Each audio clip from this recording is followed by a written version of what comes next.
Hello friends, assessment of Hindu undivided family की हमारी third class है, जिसमें आज हम डिस्कस करने वाले हैं difference between H U F and a family and a firm. Sorry, एक एच यू एफ में और एक फर्म में क्या अंतर होता है। ठीक है, जो अब मैं लिखती तो बहुत बड़ा हो जाता, तो इसलिए आप बुक में से देखिएगा पॉइंट और मैं बता रही हूँ, साथ के साथ करते जाइएगा।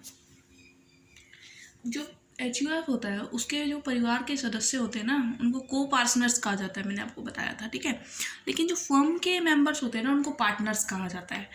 एच यू एफ में तो को पार्टनर कहा जाएगा और उसमें पार्टनर कहा जाएगा। ये मेंबर्स, इस एच यू एफ के जो मेंबर होंगे उनको को पार्टनर कहा जाएगा, और जो फर्म में मेंबर्स होंगे, पार्टनर्स होंगे, मेंबर्स होंगे, उनको पार्टनर्स कहा जाएगा। ठीक है, ये हिंदू लॉ के अंडर आता है। जो एच यू एफ होता है, हिंदू अनडिवाइडेड फैमिली, वो हिंदू लॉ के अंडर आता है, और ये पार्टनरशिप एक्ट के अंडर आता है।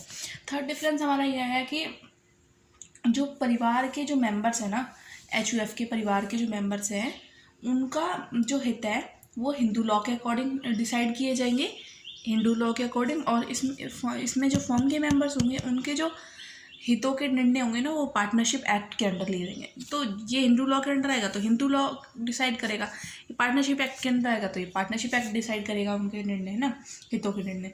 अब मान लीजिए एच यू एफ में कोई भी पर्सन अगर बेड डेड्स हो जाता है, दिवालिया हो जाता है, तो वो परिवार का सदस्य बना रहता है। ठीक है, लेकिन जब कोई यहाँ जो हमारा फर्म है, अगर उसमें कोई भी मेंबर दिवालिया हो जाता है, तो क्या होता है, फर्म का सदस्य नहीं रह सकता। इसमें क्या होगी, सदस्यता समाप्त नहीं होगी, इसमें सदस्यता समाप्त हो जाती है। अब मान लीजिए पार्टनरशिप डीड में अगर ये नहीं लिखा हुआ, ये लिखा हुआ है कि अगर किसी पर्सन की डेथ हो जाती है तो क्या होगी, पार्टनरशिप डिसॉल्व हो जाएगी। ठीक है, तो फिर क्या होगा कि वो डिसॉल्व हो जाएगी फर्म। अगर मतलब ऐसा नहीं लिखा हुआ, फर्म में दो या दो से ज़्यादा मेंबर्स हैं, ठीक है, और जो कॉन्ट्रैक्ट हुआ था, कॉन्ट्रैक्ट में ये लिखा था अगर किसी मेंबर की डेथ हो जाती है, पार्टनर की डेथ हो जाती है, तो फर्म बंद नहीं होगी, डिसॉल्व नहीं होगी, तो वो फर्म डिसॉल्व नहीं होगी। मैंने दो बातें बताई यहाँ पर। अगर हमारी पार्टनरशिप डीड में ये लिखा हुआ है कि अगर एक भी मेंबर की डेथ हो जाती है तो फर्म डिसॉल्व हो जाएगी, तो फर्म डिसॉल्व होगी। अगर कॉन्ट्रैक्ट में हमारी जो पार्टनरशिप डीड है उसमें ये नहीं लिखा हुआ कि फर्म डिसॉल्व नहीं होगी, फर्म अपनी वैसे ही चलती रहेगी, और इसमें जो मेंबर्स हैं दो से ज़्यादा है, नहीं तो एक मर गया तो फिर तो फर्म बंद ही हो जाएगी।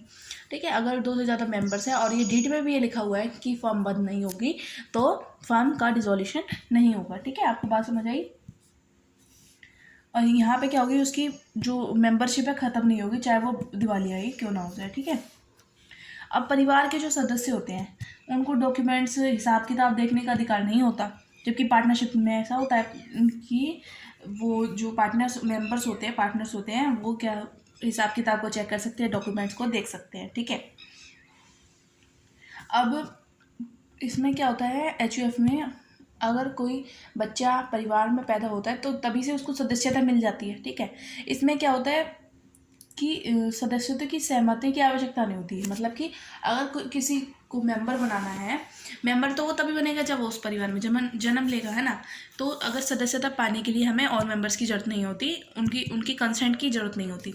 लेकिन इसमें अगर कोई फर्म में कोई नया मेंबर अगर हम बनाना चाह रहे हैं, तो सभी जो जितने भी पार्टनर्स हैं उनकी अगर सहमति होगी तभी वो बन सकता है, नहीं तो नहीं बनेगा। ठीक है,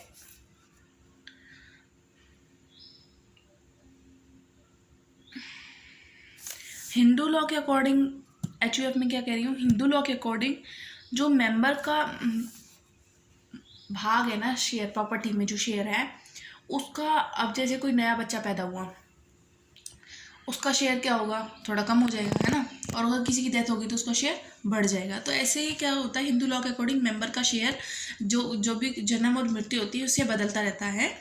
जबकि जो फर्म के जो प्रॉफिट एंड लॉस का रेशियो होता है वो डीड में लिखा होता है, तो वो जो कि सबकी एक्सेप्टेंस से बदला भी जा सकता है, पर वो किसी की जन्म मृत्यु से नहीं बदलेगा। ठीक है, अच्छा, अब है मेंबर्स। इसमें कोई एच यू एफ में कितनी नो लिमिट होती है, कितने भी मेंबर्स हमारे क्या होते हैं एच यू एफ में हो सकते हैं। इसमें फर्म में क्या होती है, 50 मैक्सिमम 50 मेंबर्स हो सकते हैं फर्म में। ठीक है, अब एच यू एफ में क्या होता है, परिवार के जो सदस्य होते हैं ना, मेंबर्स होते हैं, उनका दायित्व उनके परिवार के हित तक ही सीमित होता है। ठीक है, जबकि साझेदारों का जो दायित्व होता है वो असीमित होता है। यहाँ पर सीमित होगा, परिवार के हित तक सीमित होगा, ठीक है। और इसमें होगा साझेदारों जितने भी मेंबर्स हैं उनका दायित्व अनलिमिटेड होगा, ठीक है। तो उम्मीद है आपको ये डिफरेंस समझ आया होगा। Thank you so much. अगर वीडियो पसंद आई हो तो like, share, comment and subscribe जरूर कीजिए। कमेंट में ज़रूर बताइएगा कि आपको वीडियो कैसे लगी। मुझे मोटिवेशन मिलता है जिससे मैं और वीडियो बनाने के बारे में सोचती हूँ। Thank you so much.